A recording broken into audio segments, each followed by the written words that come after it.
Hello, everybody. Helps if I click the live button, doesn't it? Good evening. Welcome back. We're going to talk about some recalls. Hey, Cliff. Hey, Lisa. Hey, Darren. I've been pretty busy this week. What, is it raining down there in Florida?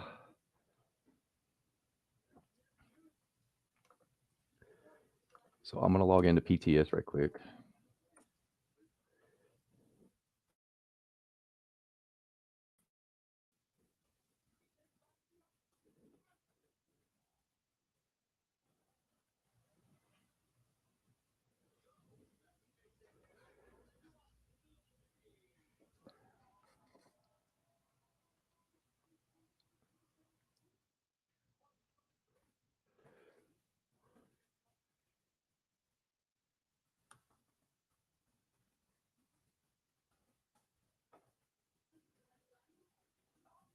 I'm logged in.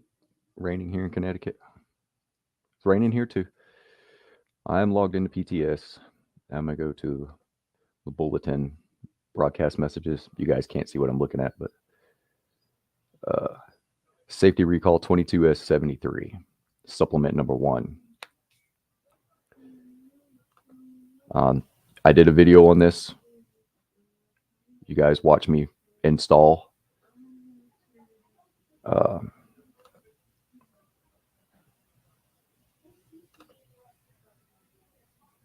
Raining in New Jersey as well. So what's going on with the 22S 73?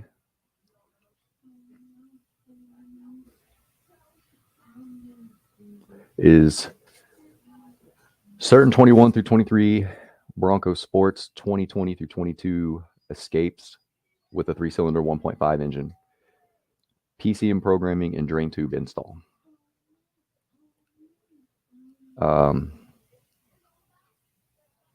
Wow, part availability is limited. For the 21 Bronco is unavailable. 22 and 23 Bronco is limited.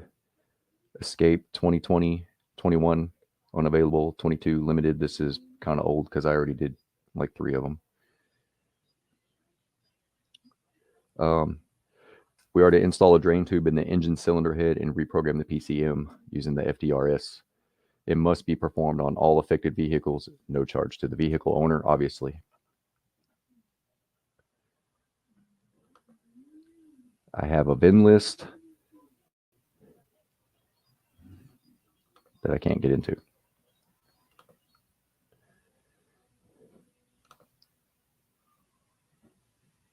What's going on, Wisconsin?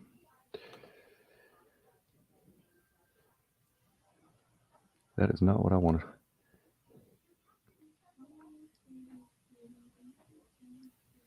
This just basically tells us how to put it in. It says inspect the vehicle for presence of a fuel smell. Is there a fuel smell present?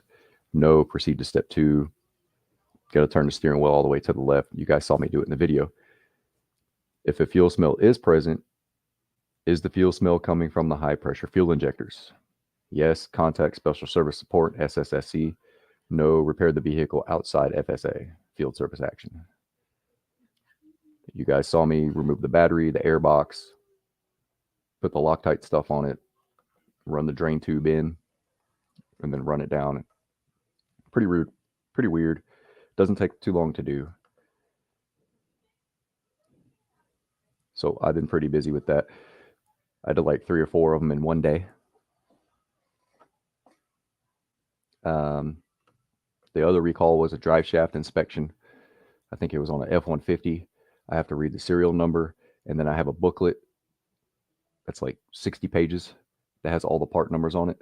And if that part number falls in that list, then I have to do a bunch of measurements, and they'll tell me whether or not I have to replace the drive shaft.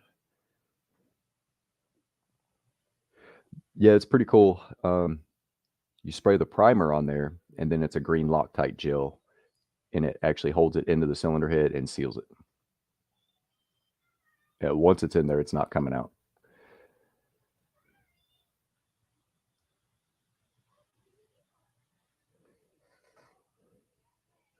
Hey, Andrew.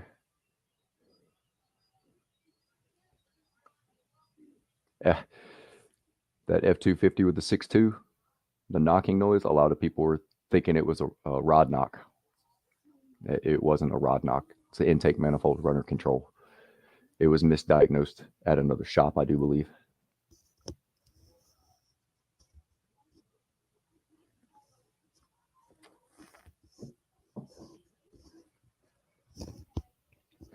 And then one that you guys didn't see me do. It's a really big customer of ours. They're from like 6 counties away, and they come to us. But their horn wasn't working, and the buttons on the steering wheel weren't working either. So they took it to another shop. That shop told them they needed a body control module. So they brought it to us. And first of all, you need to know how the system works.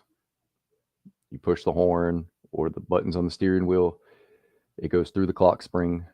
Clock spring talks to the steering column control module, which then talks to the body control module, which then sends a signal. The turn signals were working. The hazards were working.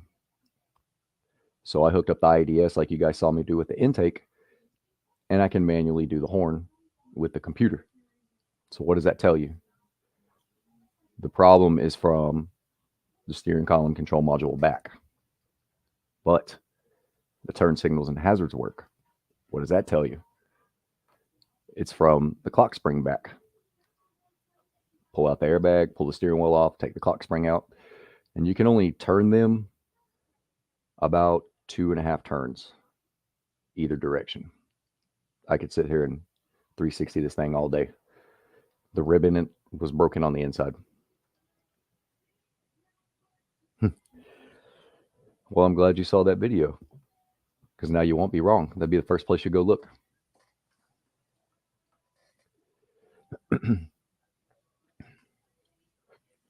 So it was a clock spring. It wasn't the body control module. A $38 part compared to an $800 part.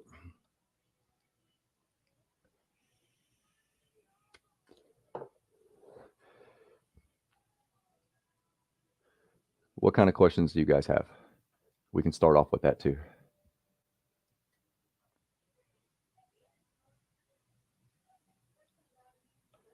AJ, I'm about to email you.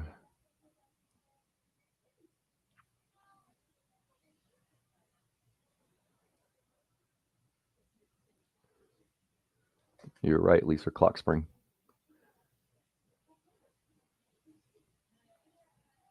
Everything else is working.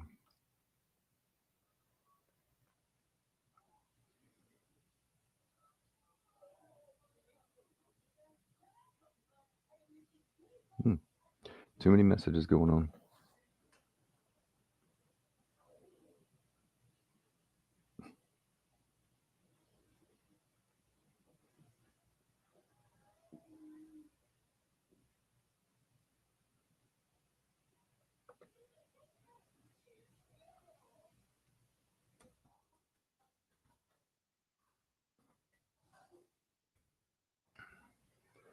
Any update on the 22S71, 22C22? Had a truck stuck at a shop for a year for a NOx reset. 22S71. Let me look at it.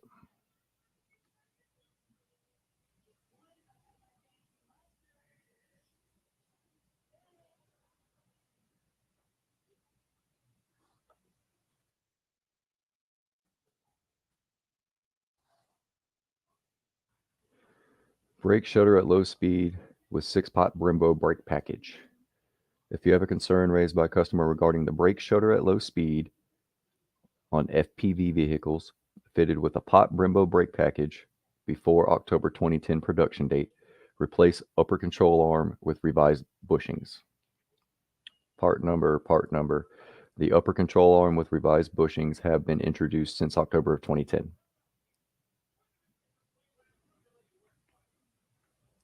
Yeah. Does FORScan allow you to manually activate systems similar to IDS? Yes, I do believe so. You can. I haven't tried it. I think you can. I'll try it at work and I'll let you know. 22C22. Oops.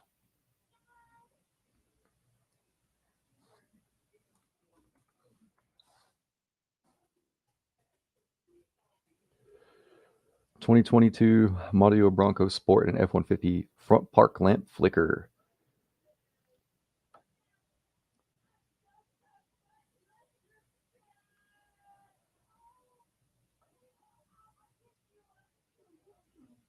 Let's see. All the affected vehicles may not conform to requirements specified by Federal Motor Vehicle Safety Standards. Number 108 lamps for affected devices and associated equipment. Service action, do not demonstrate or deliver. Important dealers should open a repair order only when a full dealer bulletin is published. Let me see if there's a fix for it. The park position lamp on your vehicle may flicker. Is working closely with the supplier to produce parts for the repair. When parts become available, Ford Motor Company will notify you. There's no parts available for that yet.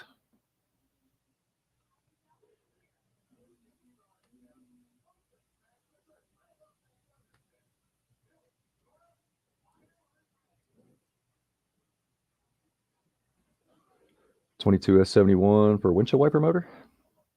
I've done those.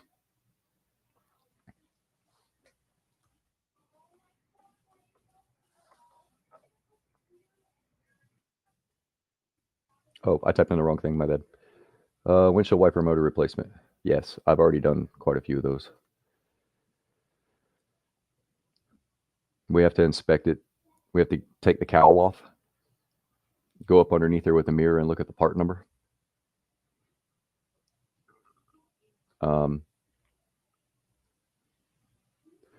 ML3417504. Look at the recorded part number. Is the part number M3 or ML3417504? Blah blah. No, reassemble the vehicle. Recall is complete. Yes, install a new wiper motor. I've done quite a few of those. I think I got one to do tomorrow. It's an easy fix. Is that the one you're asking about, Darren?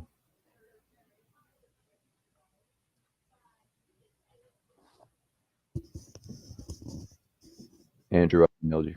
Oh, there he is.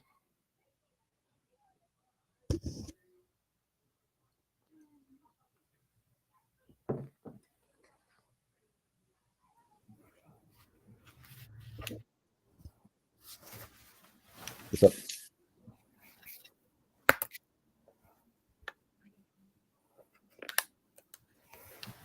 Can't hear you.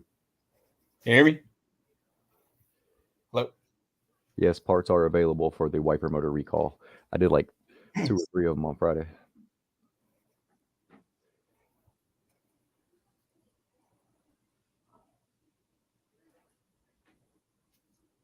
Still can't hear you. No? Can you hear me?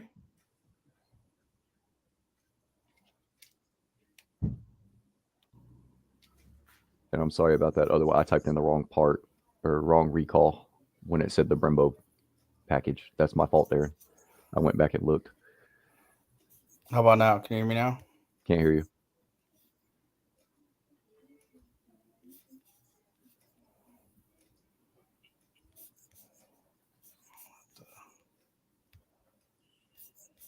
I don't hear him. No?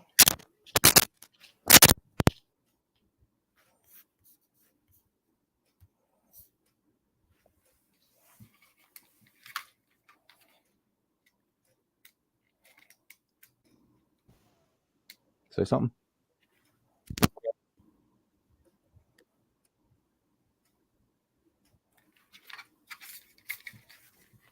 Now I hear you. Say something. Can you hear me now? I hear you now. Good. My fault. I guess it was the Bluetooth, maybe. Yeah, I think it was my headset. The volume was off. Oh. I feel like an idiot now. Anyway. What's going on, guys? You guys know Andrew, American Diesel Tech. The one and only. So let's answer some more questions or recall questions. Any questions? What do the letters in the recall number signify? What letters do you mean? Oh, like S or E? Like 22S71? Is that what you're referring to? The S? I think that's what you're referring to.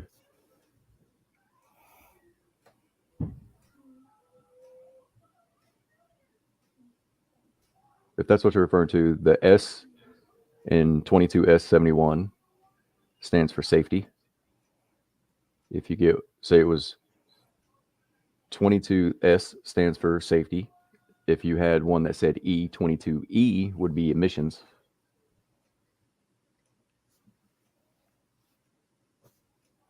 And I think C is customer, if I'm not mistaken. I don't remember what C stood for.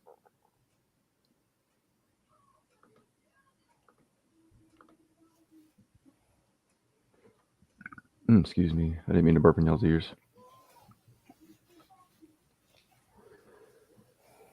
I know you got some more questions, guys.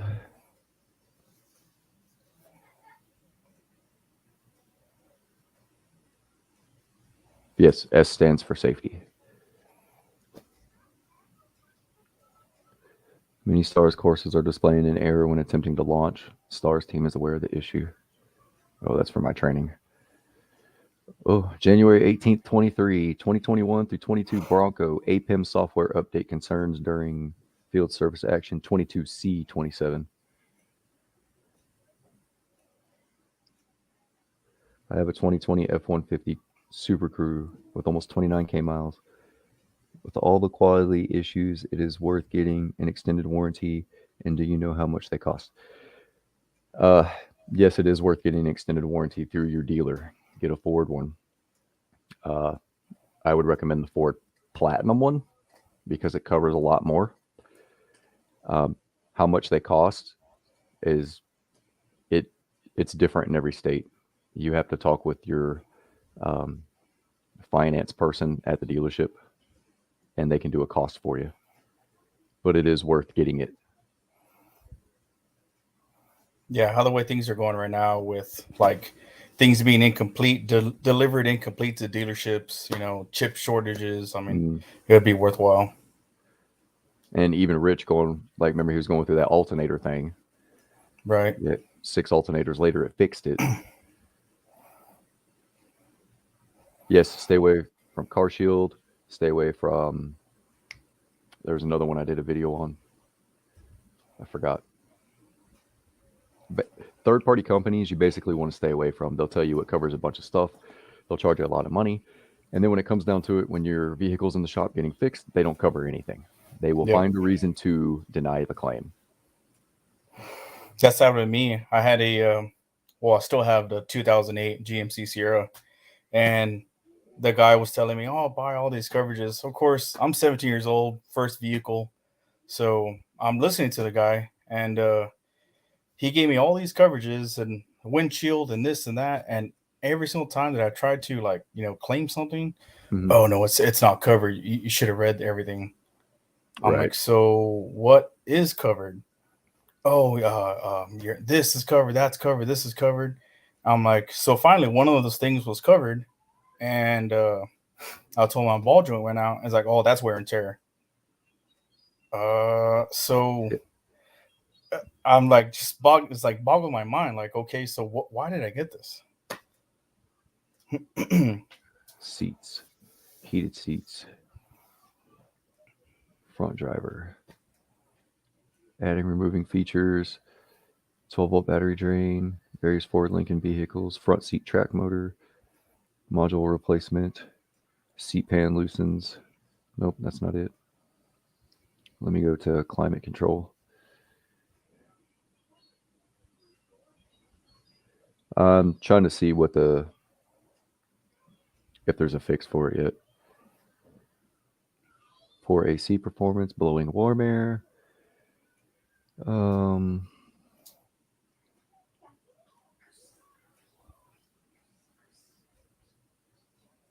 let's go to remote start.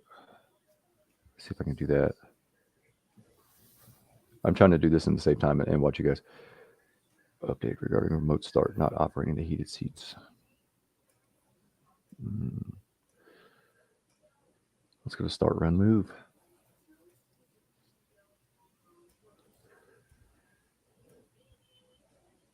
Remote start.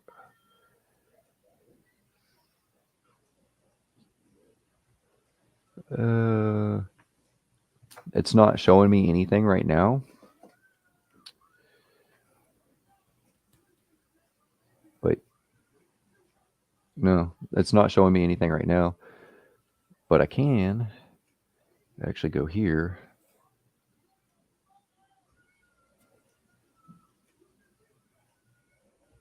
I'm trying to bounce back and forth between screens. Sorry, guys. Let me go see how the system works.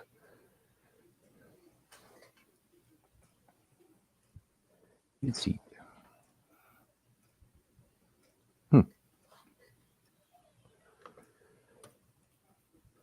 Is it on an F-150 or a F-250? I think it's a F-250, isn't it?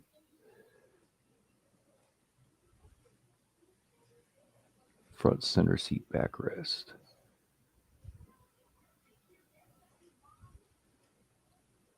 Power lumbar assembly.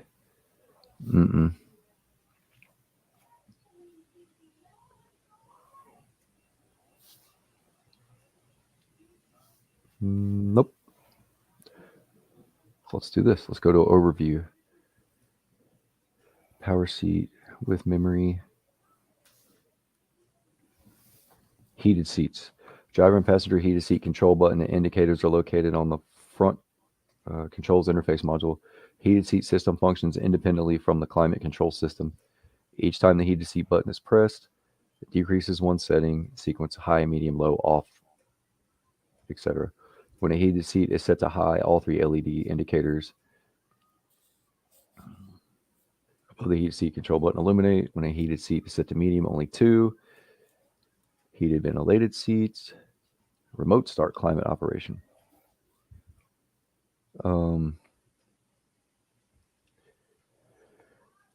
Different climate control modes preferences can be selected when the vehicle started using the remote start feature. This can be accessed through the message center.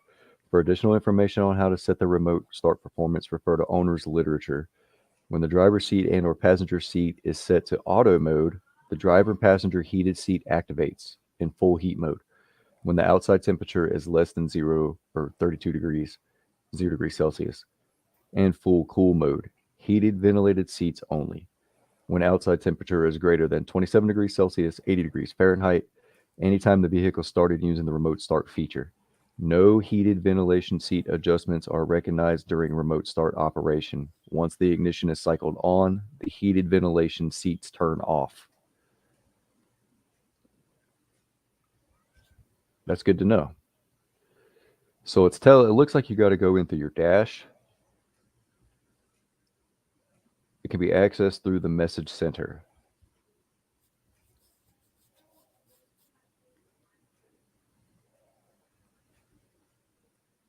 Yeah, this is on a Super Duty that I'm looking at. It's the exact same. It operates the same way. So if you go in, go into your message center, how to remote start preference, go to your owner's literature if you can't find it, and it tells you how it works and what the settings should be. Hey, DT.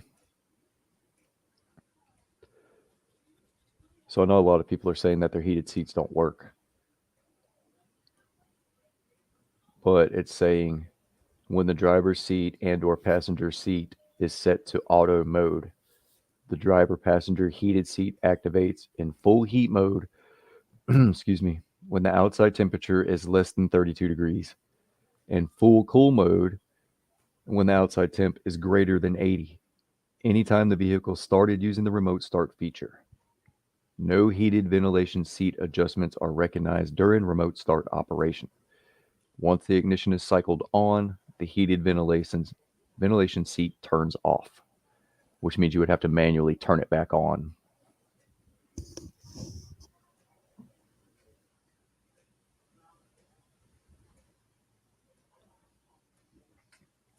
So you think that everybody's that that has this complaint? You think it just may be that they just don't know how to turn it on? It may not be set to auto. Okay. It has to be set to auto for it to work. Because when it's remote start, you can't get in there and start messing with features because it won't allow you to do it. It's just running. You have to literally turn the ignition on to adjust anything. So if it's set to auto, then below 32 degrees is full heat mode. Over 80 degrees is full AC mode. As soon as you turn the ignition on, it shuts off and you have to go in and turn it back on.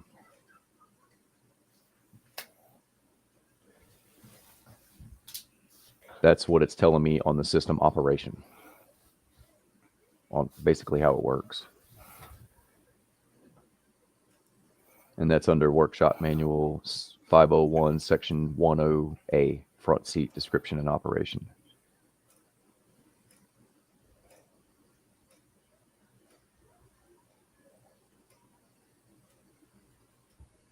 Which is pretty cool information. I haven't had anybody come in with that problem yet. Yours is turned to auto. The steering wheel heats, but not the seat. Once I push the start button, the seat starts to heat.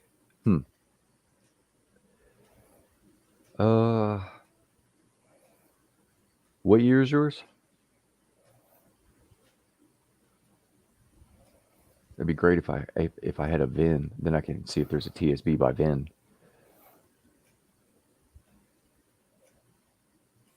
Can you email me your VIN number right quick and I can look? That's interesting. So his is set to auto, but it's still not working. Interesting stuff.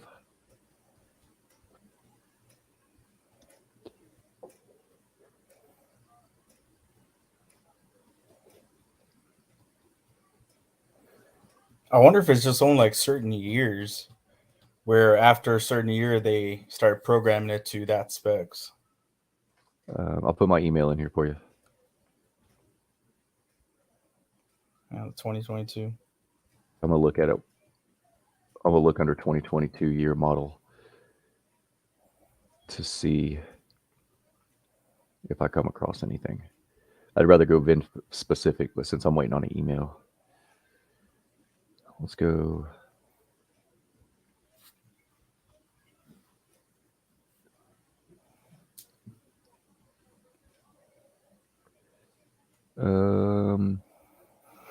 Here we go. Heated seats, heated steering wheel, and or rear defrost in op.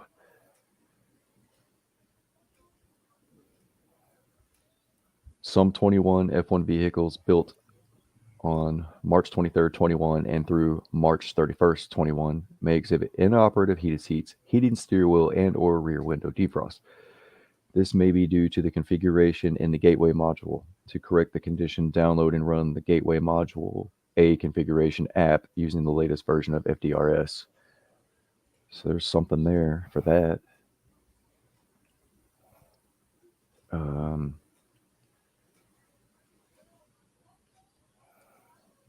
Heated seat in-op with DTCs, this.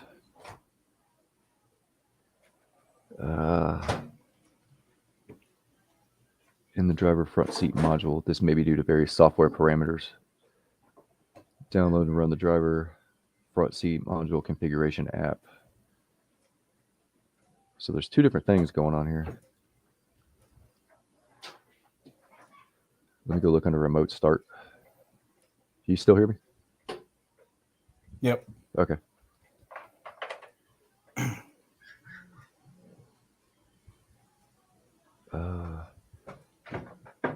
Let me go to remote start, see if there's anything in there. Start, run, move. Starting. Remote start. Darren already sent you the VIN. Okay.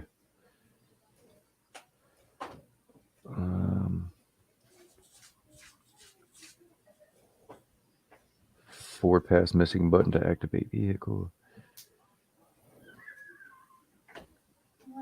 Let me look.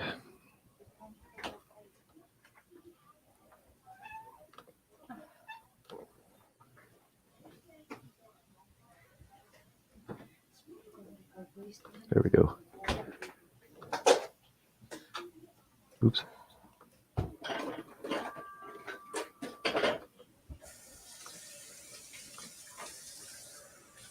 Vehicle ID.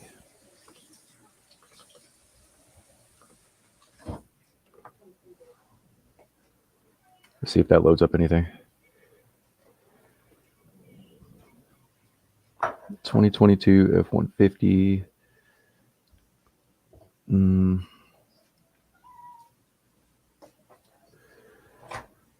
22C22 front park lamp flicker, 22S71 wiper motor replacement.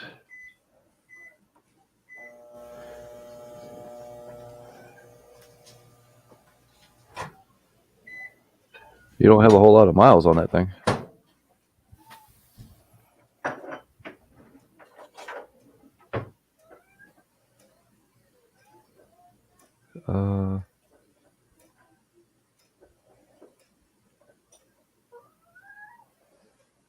Dodging the raindrops. Let's go. Let's see here.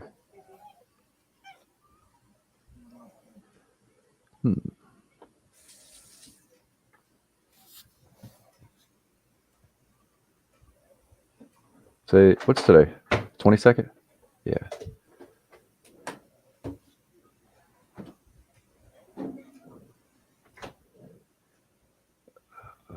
TSBs.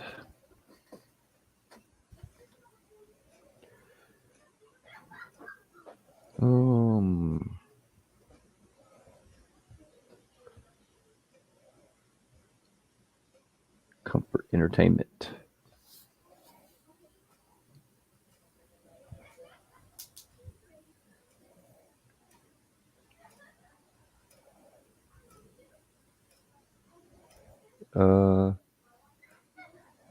It's not showing me anything by your VIN. Let me go back to remote start.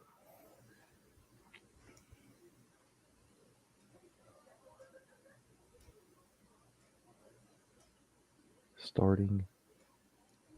Remote start. No TSB for your truck. What's up? But I can see that your fuel level is at 65% and your oil life is at 91 and your odometer.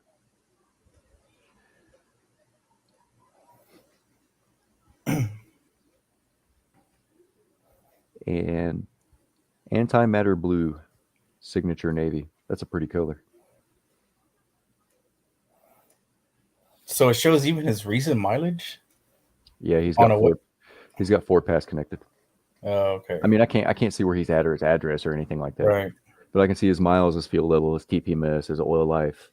I can see his warranty, any recalls, outstanding fuel service actions. And all that through Oasis, or what's that through? This is PTS Oasis, yeah. Okay.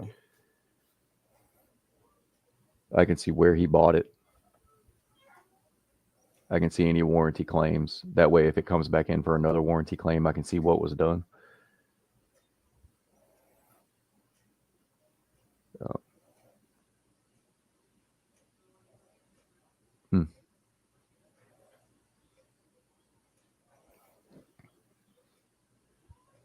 I guess in a way that's good, because I think Dodge is doing that same thing too, where even if you weren't the original one to work on it, like the previous technician to work on it, it'll show you DTCs that was listed whenever he scanned it at that time, if he had the white tech. We'll see. Right now, I'm looking at it now. There's no TSBs for the heated seat or steering wheel, but vehicle health alert, no alert, diagnostic trouble code. It's giving me a triangle, and I can view it. I can see his oil life, his tire pressure, his fuel level, his odometer, and then I can see yesterday at 8:12 p.m. in the image processing module A, the camera module. So it was either the camera in the windshield couldn't see something, like maybe heavy rain, snow, something like that. Something was blocking the view, or the radar sensor. If that one has a radar sensor in the grill, it may have had something on it and it couldn't see. That's all that is. It didn't trigger a check engine light or anything. But I can see anywhere there's a triangle on any day from December all the way to January. Nice. So that helps in the diagnostic process. Where does the truck store the cluster setting? My cluster resets every few weeks. The dealer so far has not been able to diagnose the problem. Are you talking about like your main screen, like your favorite section?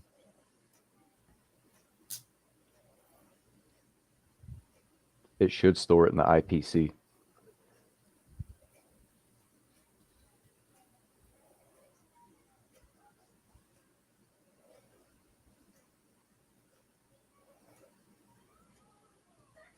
Because, let me go back.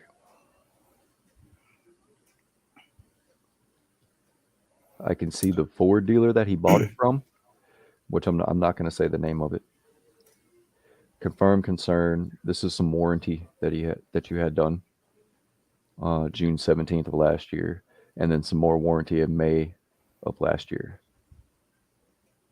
which is basically under. So May 31st, June 17th. It looks like they had it for a minute. Yeah.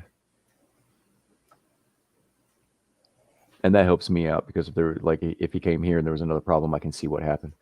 Yes, favorites engages configuration. IPC is instrument panel cluster. They would have to go in there with FDRS.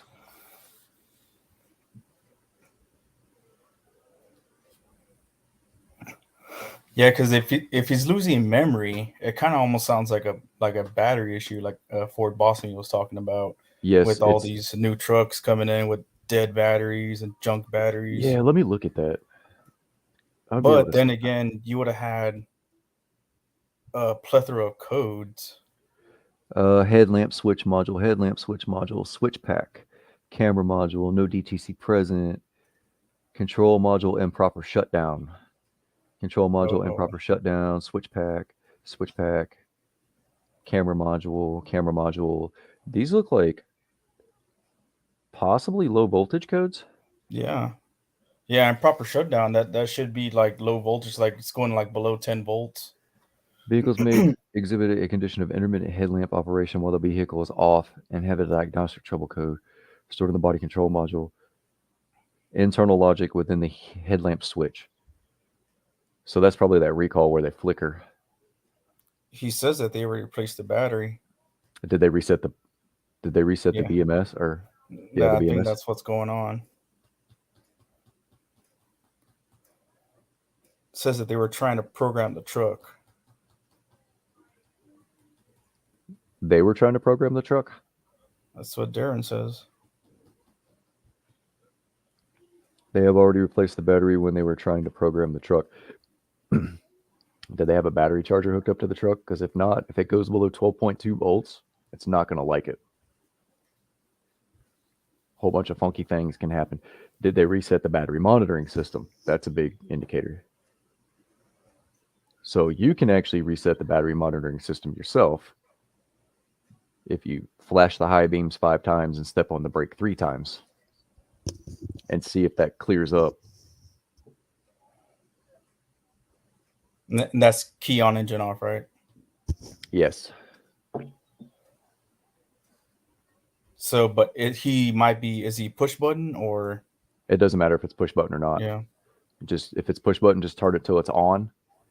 Just push the button till it's on. Flash the high beams 5 times, step on the brake 3 times. You'll see the battery light flash after about 10 seconds. That's telling you that it's been reset. I don't see it's not showing me any codes where it lost communication with anything though.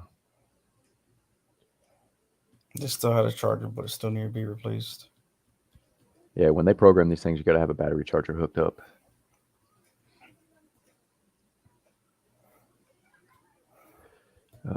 Switch pack control module. That's December. There's no low voltage anything. It's just the SSM camera module.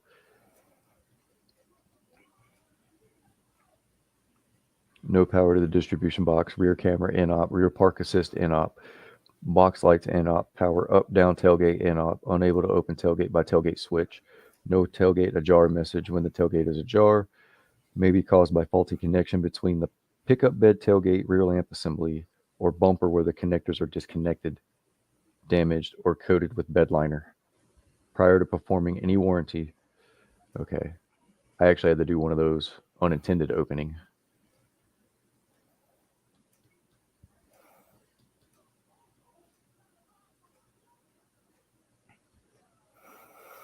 That's the only thing I'm seeing.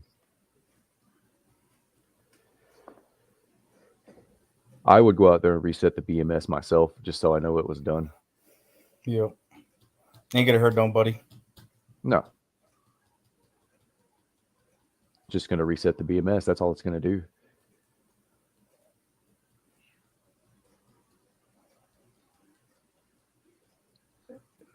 The battery still needed to be replaced.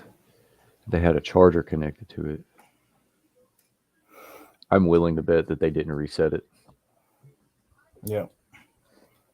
Yeah, because I seen that video that Rich had put out where everybody's having all these issues, and all it was just a simple BMS reset, and boom, everything just went back normal. Mm-hmm. They don't like low voltage stuff, man.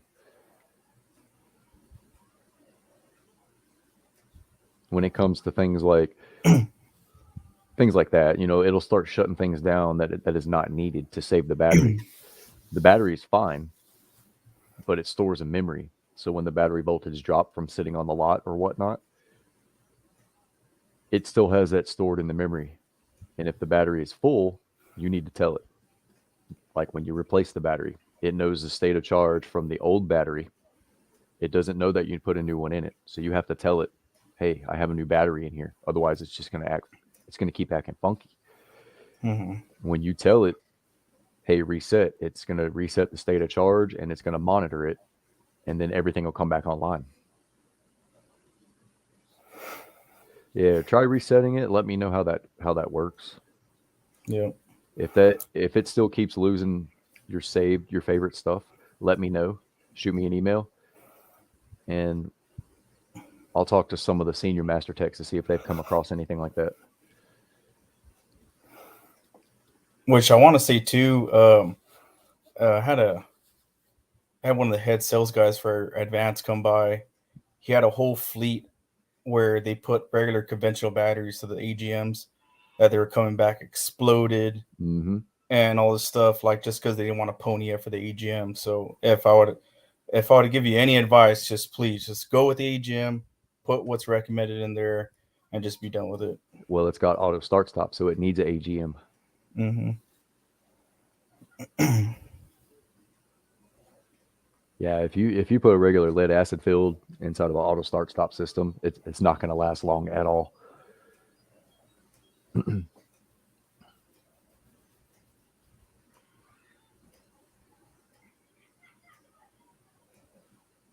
Over the air updates are done. Like if you're at home and you have Wi-Fi, you can go outside and start your vehicle. And then if you're connected to Wi-Fi, as long as it's running, it'll update. I actually had one, instead of pulling out the computer to do the update, so I have to pull out a battery charger because somebody was using a battery charger. I just left it running and connected their car to the Wi-Fi at the dealership and let it do the over-the-air update right then and there.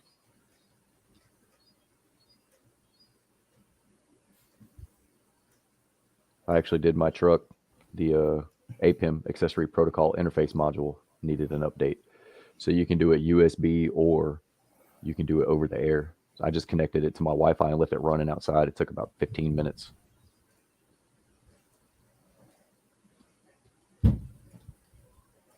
So it will work. They just have to leave the car running. My son's in there playing video games. If you guys hear him, I'm sorry. They're actually being really good today. They're good. They're kids. They're good all the time. I mean,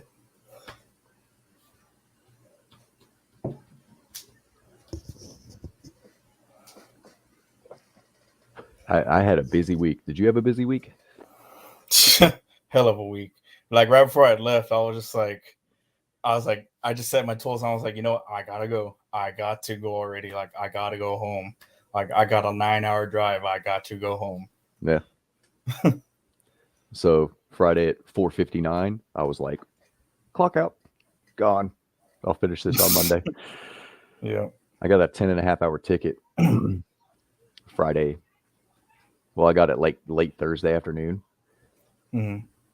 Then Friday morning, another one came in, and it was a little bit quicker to do.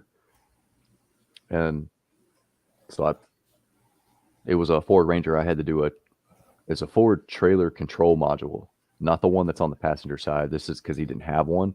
Is another one that I had to install. So I had to go driver's side knee bolster, and then the kick panel. I had to put the two modules up in there, splice into the two factory wires, and then run all the way down the trough, go all the way up the back pillar, the C pillar, up around the back window to the third brake light. Well, one of the connectors that I got in the kit was messed up.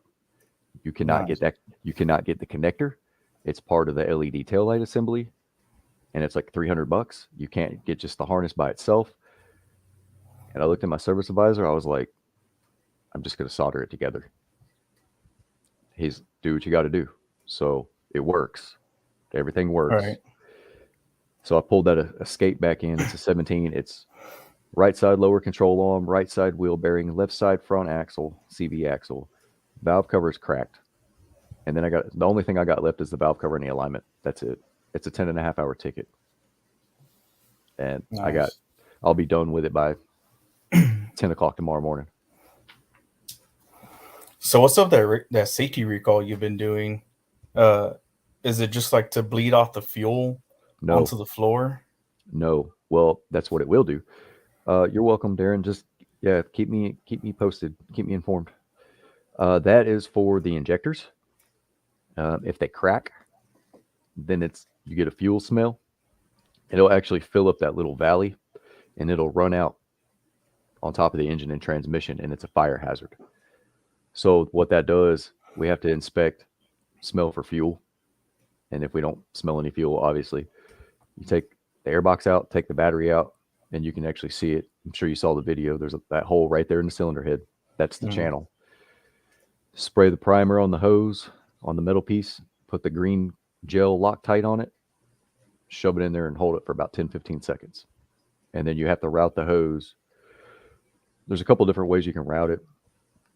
The easiest way I found is kind of in between the transmission and then down, and it'll come out on the left front wheel right there at the frame, and it comes with a little Christmas tree clip, and you just stick it in there. So if it's to crack afterwards and start leaking fuel, it's going to go through that tube and out onto the ground instead of all over the top of the engine or all over the transmission. So they're really easy to do. Like if the first one, it's like, man, where am I going to route this? What am I going to do? But after you do that first one, it's like, all right, I got this. Mm-hmm.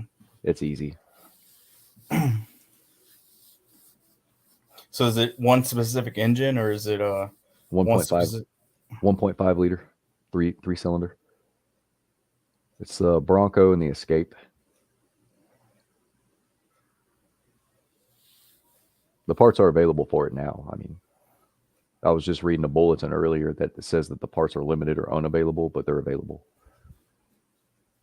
I did like 2 or 3 of them the Monday or Tuesday morning whenever I posted that video.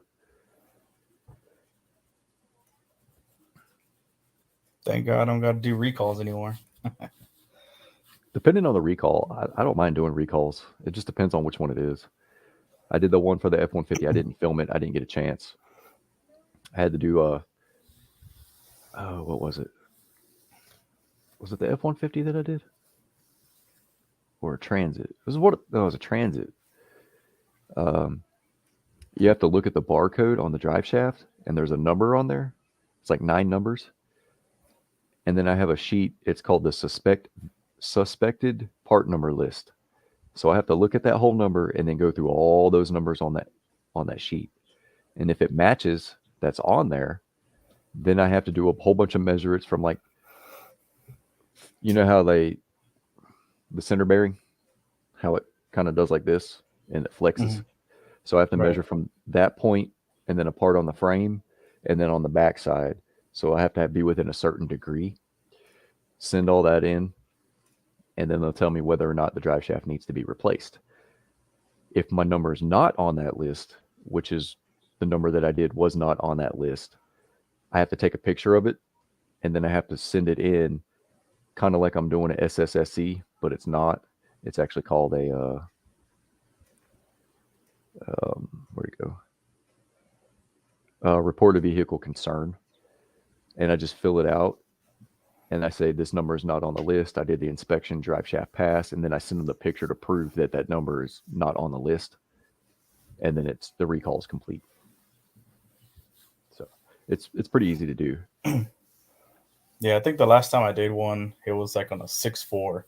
That goes to show you how long ago it was.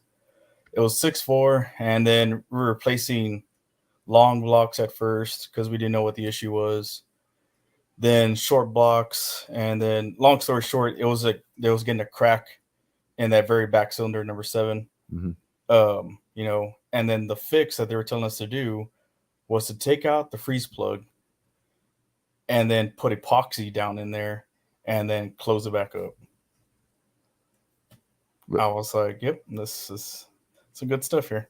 Take the freeze plug out, get covered in coolant, wait for it to dry, put epoxy in there, and stick it back in. Yep, and that was the fix for the old 6.4s. I'm sure there's a better fix for it now. Yeah.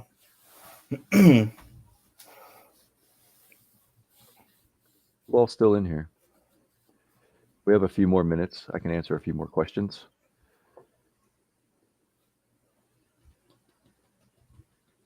That is a crazy fix for that engine, though. Yep. Yeah, because at first the engineers were telling us like, just do the long block at first, and then the short block, and then, like I said, they had us taking out the plug, brake cleaning it out, and then you would take your inspection camera down into there, where you can see the crack, and then you would get like it looked like basically JB Weld, like the industrial strength of it, and just mix it up, and then just throw it on in there, and then send it, and it would work. It would fix the concern of the mixing, the oil and coolant mixing. I love Leeser to death, man. That's my boy right there. That's a good dude right there. I've helped him out a couple of times on the phone, fixing Impala. Those are gold ones right there. It was the crankshaft position sensor. He got it up and running, and it's gone. Was it a 3600 or? I don't remember. It was over the summertime, I do believe. Do you think Ford deleting electronic components is causing problems because the software has not been correctly revised? It's possible. Best lug nuts for Super Duties? Are we talking about steel wheels? Or are we talking about aluminum wheels?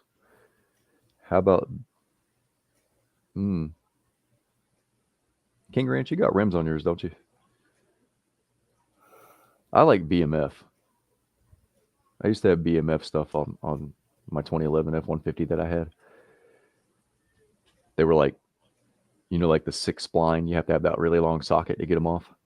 Oh yeah, those are good ones right there. Yeah. Factory. But factory. Yeah, we need to know whether it's like conical type or... Are they steel? Are they aluminum? Yeah. Is it a dually?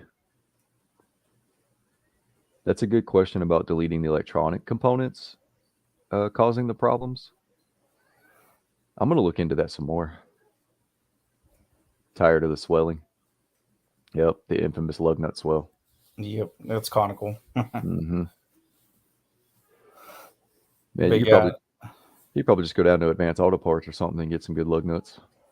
Exactly. And the exact ones that Anthony was saying, just the star pattern, you have to have a special socket for it, put it right over it, give it some ugga duggas, and That's it. My rims were actually black and it had like the chrome trim on them, and then the lug nuts were black, but they were like this long, and they had the stars on them, splines. They're spline. Yep. That's what it is, spline. So you couldn't go take those lug nuts off if you tried if you didn't have that socket. Right. Yeah, I love those. I have those same type on my '08, and I've never had an issue from them. Never had them back out. I never had them try to strip. I Nope. never had like the aluminum because they were aluminum coated. I never had the aluminum coat. Yeah, they're like peel off. anodized or something like that. Yeah. Yeah, they never Yeah. peeled. They didn't fade. hmm So that's a true test for those lug nuts. I mean, I've had them on there for 15 years. Hmm. So if they've been working so far, I mean, that's some pretty good lug nuts to go with. Yeah, those caps on the factory ones, the caps swell up and then they spin. So, because you know how it's a 6-point, and Mhm. you have the flat surfaces on the 6-point, and when they swell up and then they slightly spin over. So now a 21 doesn't fit on there. So people try to put 22s on there, Yeah. and then it just rounds it off. You end up having to break the cover off of it, which turns it into a 19. And then the Right. lug nuts are like $6 or $8 a piece. I used to have a whole bucket full of them. Like some people would come in and be like, take these factory lug nuts off and put my aftermarket ones on. You can keep the old ones. I would have a bucket full of just brand new lug nuts. So if I was to strip one off or something like that, hey, look, I got one I can replace it with, no charge to the customer. Mhm. They're just sitting in a bucket. I wish I still had that bucket. That thing's long gone. So how you like being back? I love it. I stay busy. AJ stayed busy too. Yeah. Leeser My knows who twin. AJ's. Yeah, My your twin. twin. Yeah, you look just like him. AJ knows who Leeser is, or Leeser knows who AJ is. Hey, Leeser, my service advisor Greg came up to me Friday. He was like, "Hey man, you want to do a valve cover gasket?" I was like, "On what?" I said it just like that. He goes, "A Transit 350." Nope, I don't. I said it just like that. He goes, "You want me to give it to AJ?" Yes, I do. He's like, "Because those things are a pain, right?" Yep. If it's the driver's side, give it to AJ. Yeah. He's gonna learn. He's gonna learn today. Mm-hmm. You're welcome, King Ranch. AJ's probably hating me for it, but that's how you get the experience, man. Yep. Oh, the same thing too. They told me, hey, can you replace the engine in this Transit? I'm like, yeah, sure. I was like, and they're just snickering, like you have no idea what you're getting yourself into. And yeah, sure enough, yeah, I didn't know what to get myself into. That transmission, Jesus Christ. No. But I talked to AJ Saturday. I was like, "Hey, dude, I forgot to tell you Friday, because the Ford software is all new to him. He's been at a Nissan dealership and stuff like that. So now you're working on basically one brand. You can go into PTS, type in the VIN number, and then go to workshop manual. It'll show you how to take it apart and put it back together. I neglected to tell him that because I was so busy. But he said, "So is it going to be that bad?" I said, "You're going to learn some new cuss words, man." He was like, "I already know them all." I was like, "You're going to invent some more." Yep, you really are. I especially love those ones that are like that tells you in service information like undo bolt such and such bolt and they remove it. And then you're up underneath their dash and you're over here looking at this heater motor and you're like, how in the heck do you get to it? And Like, then it what do you says in mean? parentheses, remove this, go to this Yeah. section. So just to Mhm. get to that bolt, you have to remove like 5 other things, and they each have Yeah. their own instructions. It'll be like remove dash. Okay, remove the dash. Step 1, remove center console. Okay, go to center console. Step 1, remove shifter. Jesus, man, you can't put this in order for me? Right. Oh my god. It's whatever. Once you do it so many times, you already know what to take off. Mm-hmm. Yeah, I set AJ up. He'll be done with it tomorrow morning, though. He already had it all back together. There's just a few more bolts that he had to put in. He got the valve cover on. He got the high pressure fuel pump put back. See, the high pressure fuel pump's on that side. It's the 3.5. So the high pressure fuel pump's on the driver's side, which makes it even more of a pain because you have the brake booster, which is like this far away from the valve cover. Mm-hmm. Step 1, gut interior. I think the worst thing I ever did, it wasn't even on a Ford. It was a Toyota. And I was at CarMax at the time. And that's where I met AJ. I had to do a headliner in a Toyota Corolla. You know what I had to do? It said step 1, remove windshield. I'm not removing. I'm not. Hey, how's it going, Robert? I'm not removing the windshield. So I took the front seats out. And I think Lisa remembers this. I had like pictures of it. I had the front seats out, the console out, the dash was like tilted down.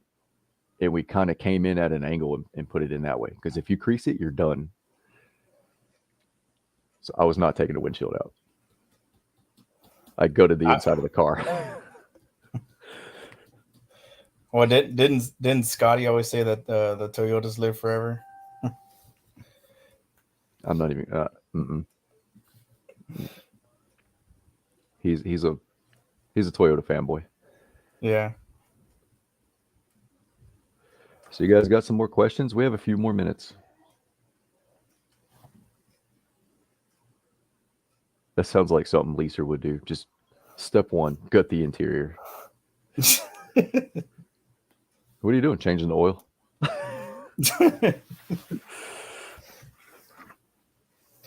That's what Anthony told me. I'm just following his directions. He did actually tend gas pumps. Did you see that? Scotty tended gas pumps. His father owned a gas pump service shop. And that's what he did. That's how he started out. Huh. That's like the 5. Go ahead.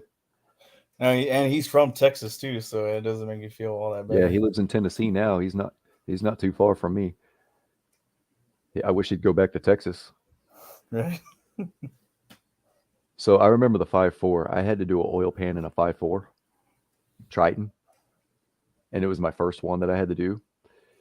So I went to the workshop manual, and this is back in like 2016. He cleaned the restrooms. Yeah, something like that. It said step 1, remove engine. I looked over at the tech next to me. I was like, "Do you see this? It says step 1, remove the engine for an oil pan gasket." Guess what I'm not doing? I'm not removing the engine. You know what I did? I hooked the chain up to it with a cherry picker and then took the motor mounts out and just raised the engine up. And then I was able to get up in there. Once I raised it up, the bars that you can put across to stabilize it, to hold it in place. Put that, move the cherry picker out of the way, raise the vehicle up, and it gave me just enough room to slide the pan out over the oil sump. Nice. Is that the one that goes over the like struts or whatever, like holds it kind of? You talk the support? Yeah. Yeah, well, the frame actually goes around the oil pan. There's not enough room. You can take it down, but you can't slide it out because the oil pickup. So what I ended up doing was jacking the motor up and then had it supported up top. So I was able to grab it and slide it right on by. I'm not taking the engine out for an oil pan. He's up in Rhode Island? I thought he was in Tennessee.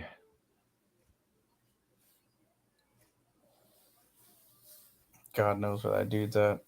Yeah, but I had the same situation on this what was it, 18, 19 Silverado, and I had to do the oil pump, and then one of the steps was dropping the oil pan.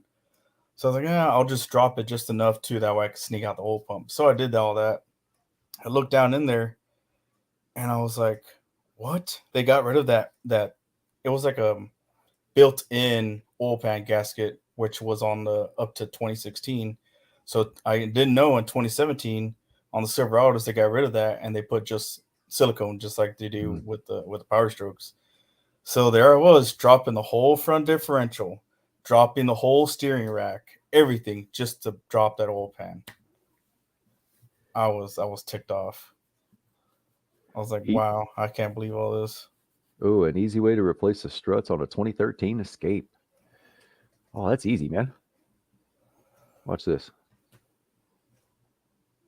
Let's do this right here.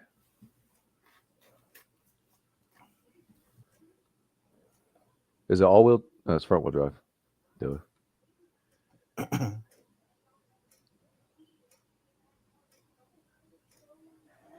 Escape.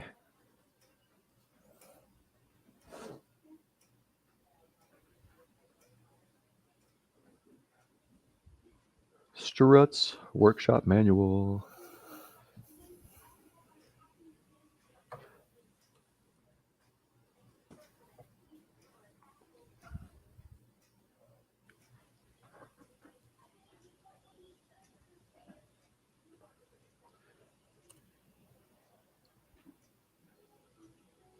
Strut, front strut assembly, removal.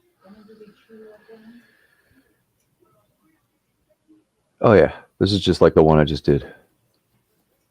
Is it like the Mustangs and everything else? No, it's okay.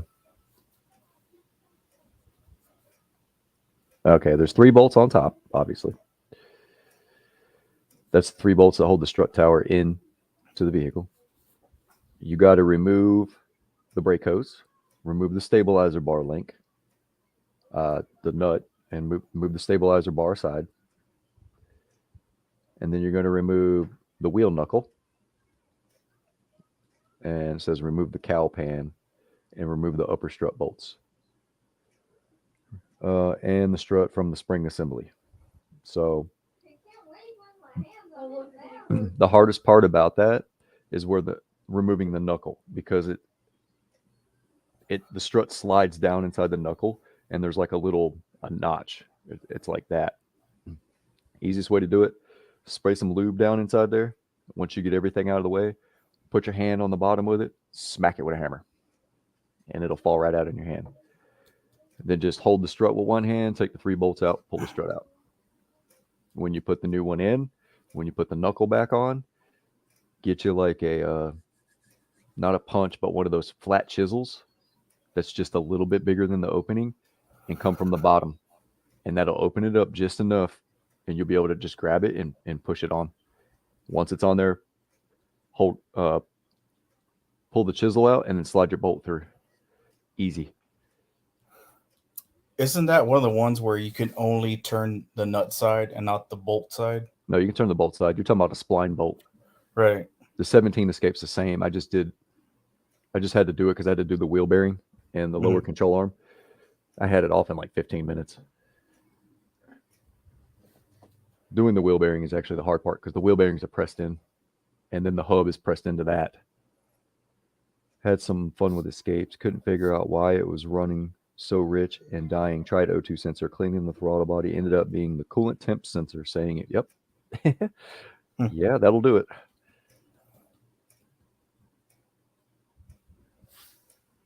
Tennessee wrote him out. He bought a place in Rhode Island. Man, there's not going to be very many states left for him to go to. I have to find a workaround like that for my car. I got a 72 Dart, and the K-member goes around the pan to. Ooh. I don't know how to get around that one.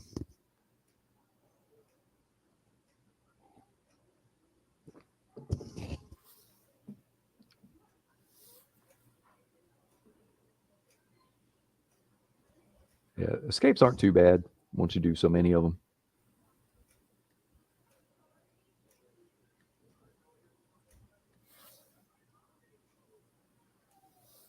It looks like a pain in the butt. It's not. 170. Are the struts leaking? Are they blown out?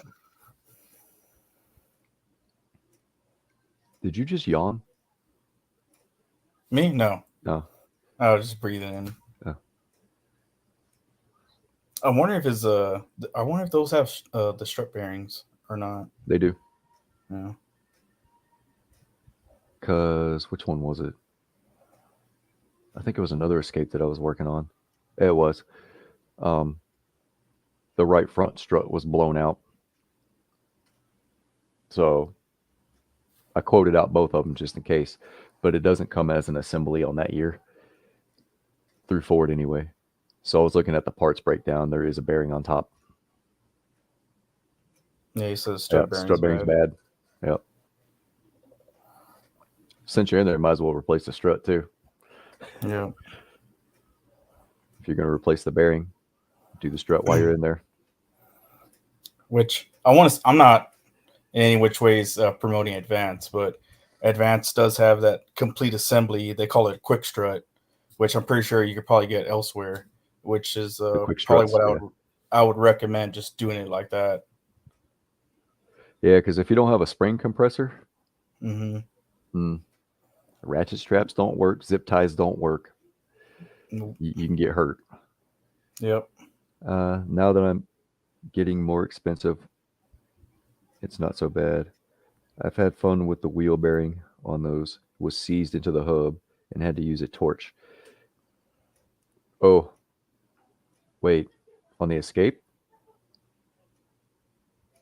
they're pressed in.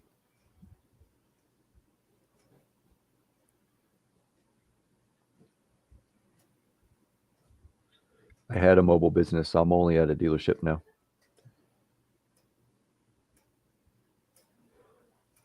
So the bearing on those is actually pressed in, and then the hub is pressed in on top of that.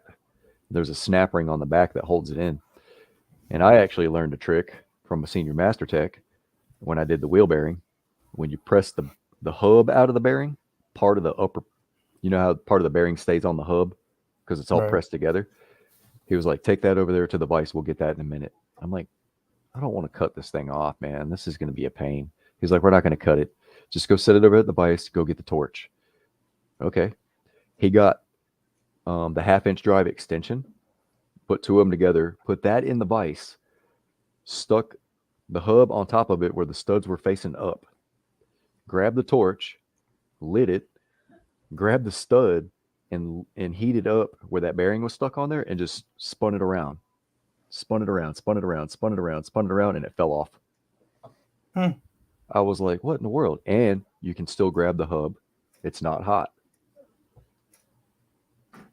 I was like, that's crazy. Where did you learn that? He was like, TikTok. I was like, you serious?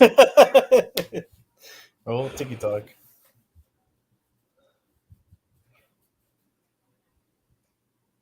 Was a Mariner. We don't have a press. Yeah. You have a Struck spring compressor. Just hate you. I don't like spring compressors either. Even the ones you have to use on the wall. I mean, yeah, ours is on the wall, and I still hate using it. Yeah, you just hear so many bad stories about people getting annihilated by one of them, and it's like you don't want to be that guy.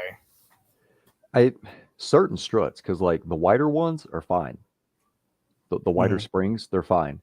When you get to the smaller vehicles with the smaller springs, those are sketchy.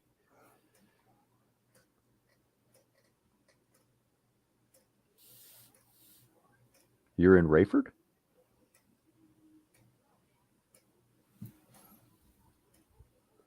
That close to you? Yeah. Wait, is this James at O'Reilly's, James?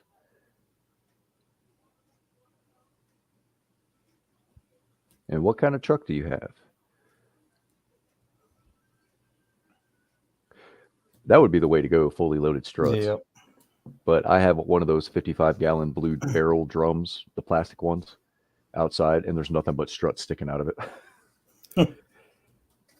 Okay, James, email me. If you're in Rayford, man, I can come out there. 2026-7. Oh, nice. Yeah. No rust. Yeah, we don't have rust down here.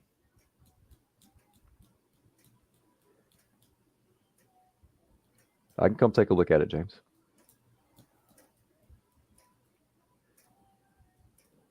Just shoot me an email. Remind me. I'll leave my email in here.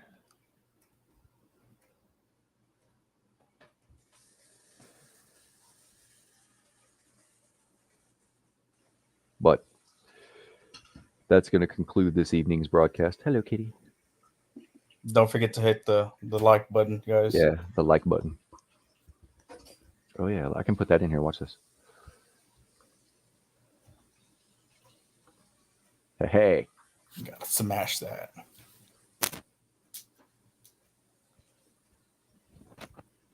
That helps out a lot. Yep.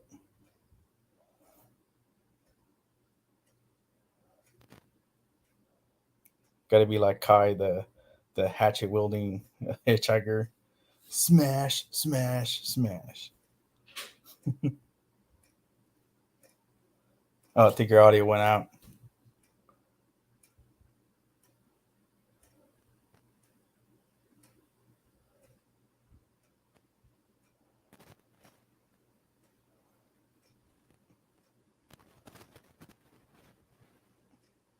Yeah, I think your audio went out. Is it back? Yep, there it is. Oh, my bad. Yeah, PTT, A-Rod, he's a good friend of mine. Yes, I am in North Carolina. If you're in Rayford, you are not far from me at all. Lisa said he torqued the like button on the way in. Nice. Torqued it. And I'm gonna put the merch up there. A little bit of selfless shameless self promotion. There we go. That's where you can find all the merch. I know Lisa likes coffee cups. There's a bunch of coffee cups and different kind of mugs and t-shirts and hoodies, and I think there's a sale going on this week. Yeah, speaking of coffee mugs, didn't get one. Chris bought 2 of them. He got one with a black handle and one with a blue. And he gave me that and one of those Break Clean Mafia shirts. Yeah. I love my Break Clean Mafia shirts. Yeah. It's been a lot The of only time. thing, Huh? The only thing is the ones that we use are those pre-filled ones that you fill them up. Sure shot. Yeah. Yeah, I got like 2 or 3 of those. Love one those. One of them I call the Dragon's Breath because I took the restrictor needle out and then I drilled a hole in it. So I can empty the can in about 10 seconds. Yeah, that's one of the guys told me. It's like, let's just drill it out. I was like, why do we need to drill it out? He's like, well, I saw it on TikTok. I was like, all right, whatever. Let the brake clean flow.